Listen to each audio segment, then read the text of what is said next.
আসসালামু আলাইকুম, সবাইকে রনি ম্যাথ কেয়ারে স্বাগতম। আজকে আমরা আলোচনা করব ষষ্ঠ শ্রেণী বাংলা নিয়ে।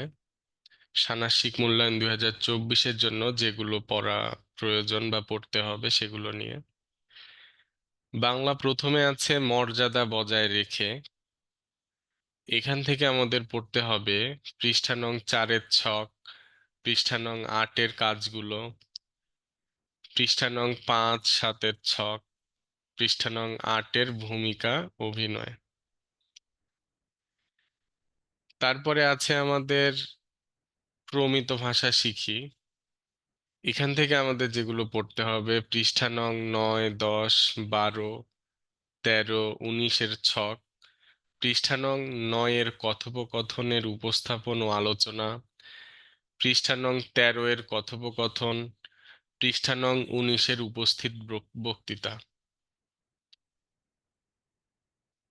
তারপরে আছে অর্থ বুঝে বাক্য লিখি। এখান থেকে আমাদের পড়তে হবে পৃষ্ঠা নং 7-এর ছক, এটা তো আগের অধ্যায়ে আবার চলে গেল, প্রথম অধ্যায়ের। পৃষ্ঠা নং 21, 22-এর কাজ, পৃষ্ঠা নং 23, 38-এর কাজগুলো। তারপরে আবার পৃষ্ঠা নং 40-এর কাজ, পৃষ্ঠা নং 42 থেকে 47-এর কাজগুলো। পৃষ্ঠা নং 48-এর কাজ, পৃষ্ঠা নং 50, 51-এর কাজ, পৃষ্ঠা নং 52, 54-এর কাজ, 52 থেকে 54-এর কাজ। তারপরে আমাদের আছে চারপাশে লেখার সাথে পরিচিত হই ও সাহিত্য পড়ি, লিখতে শিখি। পৃষ্ঠা নং 55 থেকে 61-এর কাজগুলো। আমাদের 61 পৃষ্ঠা পর্যন্তই আছে, 61 পৃষ্ঠার কাজগুলো পর্যন্তই আমাদের পড়তে হবে, পৃষ্ঠা নং 55 থেকে 61-এর কাজগুলো। এখন তোমাদের একটা জিনিস আমি বলি, যে দেখো তোমরা স্কুলে হয়তো বল বল মানে অনেকেই বলছো যে ত্রিভুজ দিবে, চতুর্ভুজ দিবে, বৃত্ত দিবে। তো কাদের ত্রিভুজ দিবে, কাদের চতুর্ভুজ দিবে, কাদের বৃত্ত দিবে, সেটা এখানে খুব ভালো করে বলা আছে। একটা সিচুয়েশন দিবে বা একটা অঙ্ক দিবে, বা অঙ্কের কথা বলছি, মনে করো একটা অঙ্ক দিল, অঙ্কটা তুমি যদি একদম পরিপূর্ণ করতে পারো তাহলে তোমাকে ত্রিভুজ দিবে। অঙ্কটা তুমি যদি একটু বাকি রাখো বা একটু বাকি আছে তখন তোমাকে কি দিবে? বৃত্ত দিবে। অনেক বাকি আছে তখন দিবে চতুর্ভুজ। তো এরকম বাংলা বা লিখিত প্রশ্নগুলোর ক্ষেত্রে দেখো এখানে যেরকম একটা বলেছে, পরিবেশ পরিস্থিতিকে বিবেচনায় নিয়ে ব্যক্তির আগ্রহ চাহিদা অনুযায়ী মর্যাদা বজায় রেখে যোগাযোগ করতে পারা।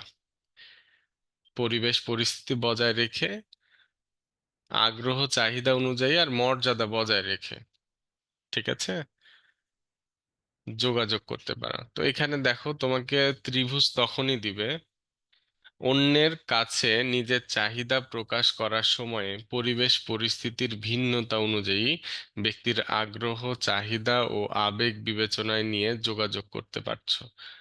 যখন তুমি এটা এটা করতে পারবা, এই রিকোয়ারমেন্টটা ফুলফিল করতে পারবা, তখন তোমাকে দিবে ত্রিভুজ।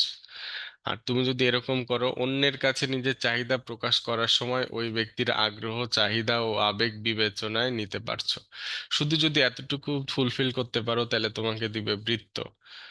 আর অন্যের সাথে যোগাযোগের সময় নিজের চাহিদা প্রকাশ করতে পারছো তাহলে দিবে তোমাকে হলো চতুর্ভুজ। তার মানে শুধু নিজের চাহিদা প্রকাশ করতে পারলে তোমাকে দিবে চতুর্ভুজ। And, আহ অন্যের কাছে নিজের চাহিদা প্রকাশ করার সময় ওই ব্যক্তির আগ্রহ, ওই ব্যক্তির চাহিদা, আবেগ এগুলো যদি বিবেচনায় নিতে পারো তাহলে দিবে বৃত্ত।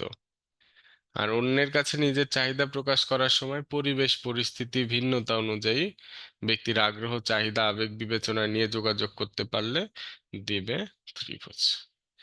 এরকম এখানে অনেক আছে, এগুলো তোমরা একটু পড়বা, ভালো করে পজ করে করে দরকার হলে পড়বা, অথবা কারো কাছে পিডিএফ থাকলে পড়বা, অথবা আমি পিডিএফ দিয়ে দিব, ফটো আকারে দিয়ে দিব, এগুলো তোমরা একটু পড়বা, তাহলে তোমাদের লিখতে বা পরীক্ষাতে সুবিধা হবে। সবাই ভালো থেকো, সুস্থ থেকো, আল্লাহ হাফেজ।